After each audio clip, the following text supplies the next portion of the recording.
আপন লোকলৈ आंतरिक अभिनंदन ज्ञापन करिसु।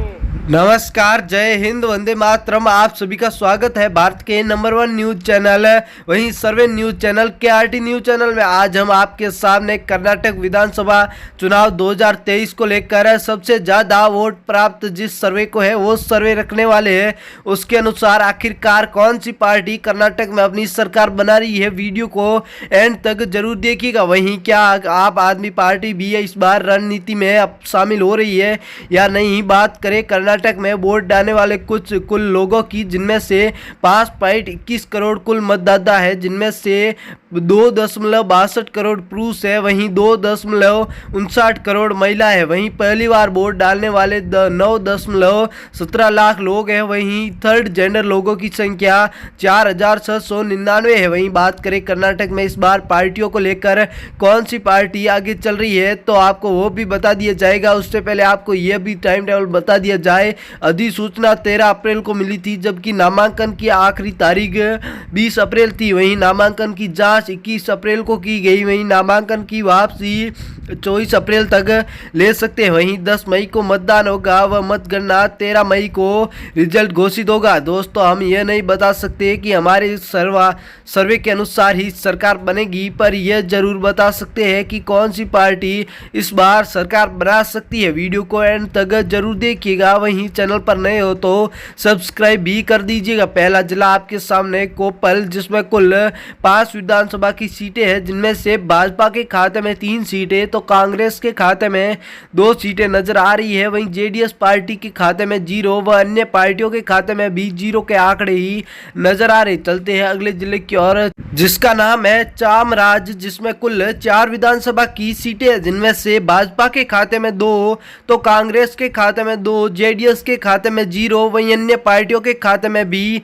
0 सीटें नजर आ रही है। शिवमोगा, जिसमें कुल 7 विधानसभा की सीटें हैं, जिनमें से भाजपा के खाते में 3 सीटें तो कांग्रेस के खाते में 4 सीटें, वहीं जेडीएस पार्टी व अन्य पार्टियों का खाता खुलता हुआ नजर नहीं आ रहा है। चलते हैं अगले जिले की ओर, तुमकुर, जिसमें कुल 11 विधानसभा की सीटें हैं, जिनमें से भाजपा के खाते में 3 सीटें तो कांग्रेस के खाते में सबसे अधिक 7 सीटें, जेडीएस पार्टी के खाते में 1 सीट, वहीं अन्य पार्टियों के खाते में 0 के आंकड़े नजर आ रहे। उडुपी, जिसमें कुल 5 विधानसभा की सीटें हैं, जिनमें से भाजपा के खाते में 0 सीटें तो कांग्रेस के खाते में 5 सीटें, वहीं जेडीएस व अन्य पार्टियों के खाते में कोई सीटें नजर नहीं आ रही। चलते हैं अगले जिले की ओर, बीजापुर, जिसमें कुल 8 विधानसभा की सीटें हैं। अगर 8 सीटों पर बातचीत करें तो भाजपा के खाते में 2, जेडीएस के खाते में यहाँ पर 1 सीट, वहीं कांग्रेस के खाते में सबसे अधिक 5 सीटें, वहीं अन्य पार्टियों के खाते में कोई सीट नजर नहीं आ रही। बेंगलुरु शहरी, जिसमें कुल 4 विधानसभा की सीटें हैं, जिनमें से भाजपा के खाते में 2 सीटें, वहीं कांग्रेस के खाते में 2 सीटें तो जेडीएस व अन्य पार्टियों के खाते में कोई सीटें नजर नहीं आ रही। चलते हैं मादया जिले की ओर, जिसमें कुल 7 विधानसभा की सीटें, जिनमें से भाजपा के खाते में 5 सीटें तो कांग्रेस के खाते में 2 सीटें नजर आ रही है, तो अन्य व जेडीएस पार्टियों के खाते में कोई सीट नजर नहीं आ रही है। दक्षिण कन्नड़, जिसमें कुल 8 विधानसभा की सीटें हैं, जिनमें से भाजपा के खाते में 2 सीटें तो कांग्रेस के खाते में 5 सीटें नजर आ रही है, तो जेडीएस पार्टी के खाते में 1 व अन्य पार्टियों के खाते में कोई सीट नजर नहीं आ रही। दावनगरी, जिसमें कुल 8 विधानसभा की सीटें हैं, जिनमें से भाजपा के खाते में 3 सीटें तो कांग्रेस के खाते में 5 सीटें, जेडीएस व अन्य पार्टियों के खाते में कोई सीट नजर नहीं आ रही। चलते हैं बेंगलुरु ग्रामीण की ओर, जिसमें कुल 28 विधानसभा की सीटें हैं, जिनमें से भाजपा के खाते में 8 सीट तो सबसे अधिक कांग्रेस के खाते में 17 विधानसभा की सीटें नजर आ रही है, तो जेडीएस पार्टी के खाते में 2 व अन्य पार्टियों के खाते में भी 1 सीट। बीदर, जिसमें कुल 6 विधानसभा की सीटें, जिनमें से भाजपा के खाते में कोई सीट नहीं, कांग्रेस के खाते में 6 सीट, वहीं जेडीएस पार्टी खाते में 0 व अन्य पार्टियों के खाते में भी 0 सीट। चलते हैं कर्नाटक के चित्रदुर्ग जिले की ओर, जिसमें कुल 6 विधानसभा की सीटें, जिनमें से भाजपा के खाते में 2 सीटें, वहीं कांग्रेस के खाते में 2 सीटें, जेडीएस के खाते में 2 सीट, वहीं अन्य पार्टियों के खाते में 0 सीटें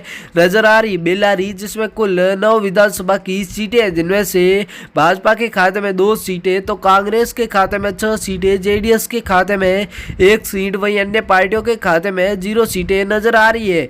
रामनगर जिसमें कुल 4 विधानसभा की सीटें हैं, जिनमें से भाजपा के खाते में कोई सीट नहीं तो कांग्रेस के खाते में 4 सीटें नजर आ रही है, वहीं जेडीएस पार्टी के खाते में व अन्य पार्टियों के खाते में 0 सीटें नजर आ रही है। गदग जिसमें कुल 4 विधानसभा की सीटें हैं, जिनमें से भाजपा के खाते में 2 सीटें तो कांग्रेस के खाते में भी 2 सीटें, जेडीएस व अन्य पार्टियों के खाते में यहाँ पर भी कोई सीटें नजर नहीं आ रही। चलते हैं हावेरी जिले की ओर, जिसमें कुल 6 विधानसभा की सीटें हैं। 6 सीटों पर बातचीत करें तो भाजपा के खाते में 3 तो कांग्रेस भी टक्कर देती हुई 3 सीटों के साथ, जेडीएस व अन्य पार्टियों के खाते में कोई सीटें प्राप्त नहीं हो रही है। चलते हैं कोलार जिले की ओर, जिसमें कुल 6 विधानसभा की सीटें, जिनमें से भाजपा के खाते में 5 सीटें तो कांग्रेस के खाते में 1 सीट, जेडीएस व अन्य पार्टियों के खाते में कोई सीट नहीं तो यहाँ पर भाजपा बहुत आगे 5 सीटों पर नजर आ रही। उत्तर कन्नड़ जिसमें कुल 6 विधानसभा की सीटें, जिनमें से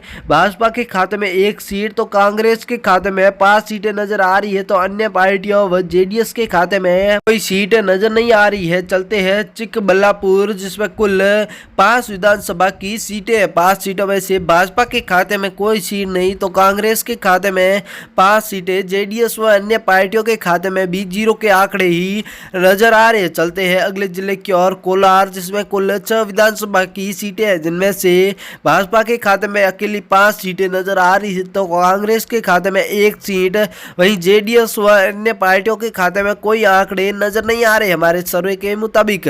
चिंकमगलूर जिसमें कुल 5 विधानसभा की सीटें हैं, जिनमें से भाजपा के खाते में 0 तो कांग्रेस के खाते में 5 सीट तो जेडीएस व अन्य पार्टियों के खाते में भी 0 के आंकड़े ही नजर आ रहे। चलते हैं कोडगू जिले में जो 2 सीटें हैं, जिनमें से भाजपा के खाते में 2 सीटें नजर आ रही है तो बाकी सभी पार्टियों के मिलाकर भी 0 सीट के आंकड़े ही नजर आ रहे। चलते हैं इसी के साथ अगले जिले की ओर, चैनल पर नए हो तो सब्सक्राइब जरूर करना। गुलबर्गा जिसमें कुल 9 विधानसभा की सीटें हैं, जिनमें से भाजपा के खाते में 3 सीटें तो कांग्रेस के खाते में 5 सीटें, जेडीएस के खाते में 1 सीट, वहीं अन्य पार्टियों के खाते में 0 के आंकड़े नजर आ रहे हैं। अगला हसन जिला जिसमें कुल 7 विधानसभा की सीटें, जिनमें से भाजपा के खाते में 5 सीटें तो कांग्रेस के खाते में 2 सीट, जेडीएस पार्टी के खाते में 0 सीट, वहीं अन्य पार्टियों के खाते में भी 0 सीट नजर आ रही है। यादगिरी जिसमें कुल 4 विधानसभा की सीटें, 4 पर बातचीत करें तो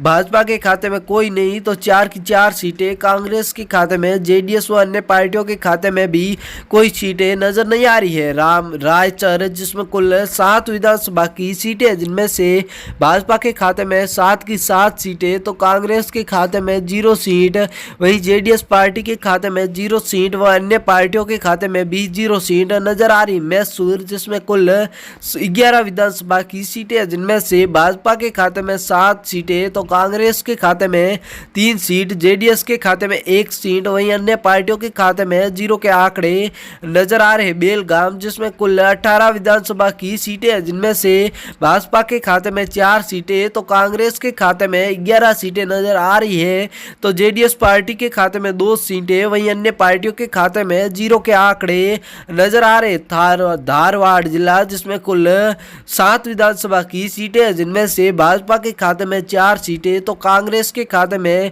3 सीटें, जेडीएस व अन्य पार्टियों के खाते में कोई सीट नजर नहीं आ रही है। बांगलकोट जिसमें कुल 7 विधानसभा की सीटें हैं, जिनमें से भाजपा के खाते में 2 सीट, कांग्रेस के खाते में 4 सीट, वहीं जेडीएस के खाते में 1 सीट, अन्य पार्टियों के खाते में मिलाकर भी 0 सीट नजर आ रही है। आप सभी KRT न्यूज चैनल पर नए हो तो आपको बता दें, लोकसभा चुनाव व राज्यसभा चुनाव को लेकर इस चैनल पर ABP न्यूज द्वारा व सट्टा बाजार की सर्वे सबसे पहले मिलते रहते हैं।